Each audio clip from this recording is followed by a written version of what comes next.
আমরা এই চৌবাচ্চাটা নতুন করেছি। আমাদের হাঁসগুলো কি সুন্দর করে গাধুচ্ছে।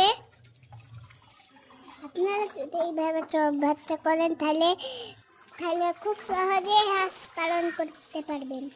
আপনারা দেখেন কি সুন্দর করে গোসল করছে। আপনাদের কি ভালো লেগেছে? হাঁসগুলো দেখেন কি সুন্দর পরিষ্কার ঝকঝক করছে। আপনাদের যদি ভালো লাগে তাহলে লাইক শেয়ার করুন, সাবস্ক্রাইব করে আমাদের পাশে থাকবেন আর পাশে থাকা বেল বাটনটি অন করবেন। ভিডিওটা স্কিপ করবেন না, পুরোটাই দেখবেন। কি সুন্দর করে আমাদের হাঁসগুলো গোসল করছে দেখেন। এদিকে চীনা হাঁসগুলো কি সুন্দর করে চড়ে বেড়াচ্ছে আর রাজহাঁসগুলো গাধি হাতে বলে কি সুন্দর লাগছে দেখেন, চকচক করছে একদম। আপনাদের কি এরকম হাঁস আছে? থাকলে কমেন্টে লিখে জানাবেন প্লিজ। আর সব রকমের হাঁস দেখানোর জন্য বড় হয়ে গেছে ভিডিওটা।